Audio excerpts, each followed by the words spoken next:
Alright, so I feel like in Fire Emblem Engage, things have started to take off. The story's getting more in depth, as are just everything in general. The maps are a bit longer, a bit bigger. There's more to do in the Somnial. And I'm just investing more and more time into this world, and I'm enjoying it. So we left off starting chapter 6, which, like I said, it looked like a pretty interesting map that they were sort of messing around with your visibility in that. You also had your party mildly split up, and yeah, it was a fun, interesting map. Nothing too specific to say, but the one thing I will say, though, is they got a little sneaky with one unit in particular. This was, I believe, the first map where they introduced a longbow, which has the extra range, which they had this person not visible, they were in the darkness. And of course, I put my Pegasus Knight, Chloe, right within range. Luckily, she dodged or was able to take the hit, but yeah, just of course. It was probably my fault. I was probably getting a little aggressive with Chloe, trying to open up my visibility, not really thinking of that possibility.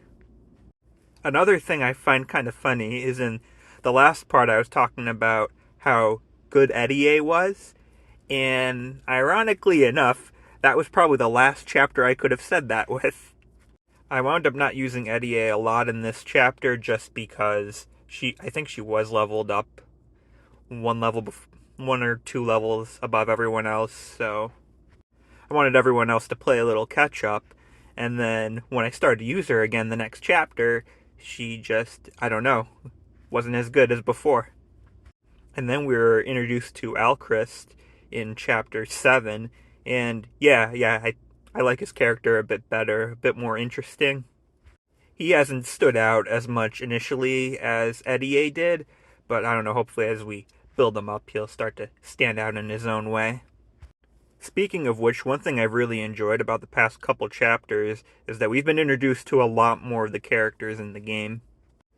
We slowed up for about a chapter or so, but now we've been introduced to the royals of Elusia and Brodia, as well as their retainers. The one thing I will say is that I was enjoying the dynamic between the Brodian royal family. I don't know, it just seemed a little unique and fun of a dynamic. Unfortunately, it didn't last long. The story sort of moved on past that, but I enjoyed it nonetheless. I don't really have much else to say about our new Brodian characters. I just haven't unlocked a lot of support conversations or that yet. And like I said, we got a basic introduction, but I really still don't feel like I know a lot about them yet. Except Alchrist, because like I said, his whole thing sort of stands out and is showcased right away, and it's really interesting, and I'm looking forward to seeing how that his whole thing develops. His whole personality and issues and that. As for Elusia, once again, I don't have much to say right now. I will say Rosado seems like a fun character. And Ivy, I mean, I wouldn't really consider this a spoiler considering they sort of hint at it right at the beginning of the game and through promotional material, but at one point she's going to switch sides as well as most of the illusion characters we've been introduced to. I am a little surprised just because, I don't know, I feel like they've already sort of hinted at that, like, through the progression of the story. Like, really early on, like, I thought we would get maybe another chapter or so of her just being a definitive antagonist, and then we start to see some of the cracks before she switches over to our side. So basically, I guess that's going a little quicker than I thought it might. Obviously, there's no issue with that or whatever, something on my mind. I guess it makes sense too, because we tend to get most of the characters from the game by the first half, I want to say. So maybe they kind of have to move that along so that we get there. Especially considering we haven't even been introduced to one of the countries yet. After that, I did do the Anna paralogue. That was kind of interesting. You had your team sort of split up into two groups. That all went smoothly.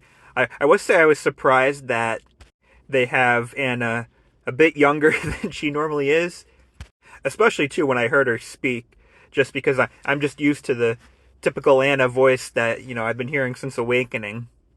Not that this is the first time maybe they experimented a bit with her formula. Like, I think the one in Heroes is probably younger than usual too, but this is even younger and has like a high-pitched voice than that. And like I said, that caught me a little off guard. Chapter 7 itself was pretty fun. You wouldn't really think it, because the battle took place on a bridge. And I don't know, in general, I just think of a bridge, I just think of a flat, straight shoot from one point to another. And I know there's plenty of examples, like I think Halo is another one that just off the top of my head that had, some fun moments fighting on a bridge with, different obstacles set up between the different points. But I don't know, it was still sort of nice to see in Fire Emblem. It may have been something that happened before that I just forgot about, but was just sort of something I noticed this time. Chapter 8 was the last main chapter I did, and that one was it was fun, but I'm not going to lie, I'm not as big of a fan of the defensive maps, and this was a defensive map. It all worked out pretty fine, except, and this is the map I have footage of, so you may even see it here, but I remember when I was fighting Ivy at the end, I look and I see, I forget what exact percent, but it was still below half. I'm like, she might crit, but I'll probably be fine. And she probably won't. But of course she did. Right at the end, but like I said, everything wound up fine. The map went relatively smooth, but obviously I had to sort of rethink my strategy a little bit, being on sort of a different end of things, I guess. But yeah, I took some notes because I figured there might be a couple more chapters than usual between the parts of me doing this, so I didn't want to forget something. Granted, I probably still will, but this at least helps minimize that. A couple more characters I want to talk about one was Yunaka, because she's quickly turned into one of my favorites in this game. She's got a really interesting, kind of quirky personality, but there is a pretty decent backstory in that along with it. Especially, I don't remember her name. I think it's Citrine. She's one of Alcresta's retainers. And the conversation she has with Yunaka is really interesting so far. And I'm only on the C rank. Another really interesting character that we've seen a couple times now is Vale. I am very curious as what they're going to do with her. They've obviously said she's looking for her brother. I don't know if this should be a spoiler or anything, because I'm just taking guesses at who it could be, and maybe I'm right on one end or another, but I have a feeling that she's a dragon character, so I'm thinking she's either Alir's sister, or she is, I don't remember the name of the bad dragon, but she may be his sister.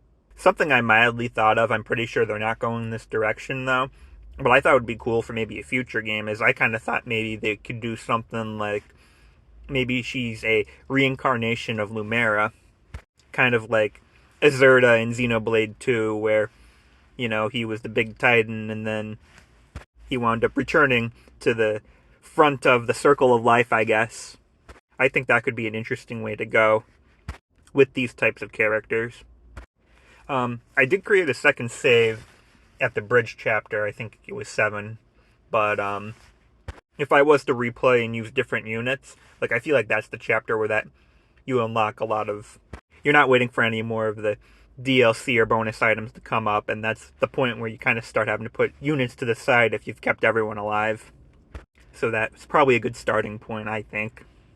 Speaking of which, I'm not sure I'm going to do the Tiki map on this playthrough, but I did redeem the Three Houses DLC, which is interesting. I didn't know how they were sort of doing these bonus engaged characters, but they actually have it in a bracelet instead of a ring, and they have all 3 house leaders in one, which is really interesting. Seems like it can maybe be a little unfair. I feel like when you go in there, you see they have a bit more skills than everyone else, but I don't know, maybe they balance out or whatever.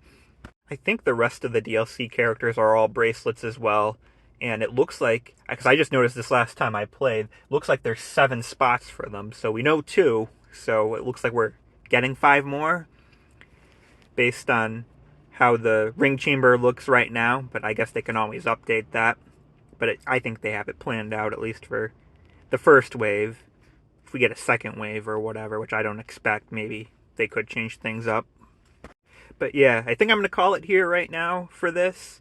I think I unlocked some more things in the Somnial. I don't really remember what they all were or what I already talked about, so I'm probably going to address that at a later time.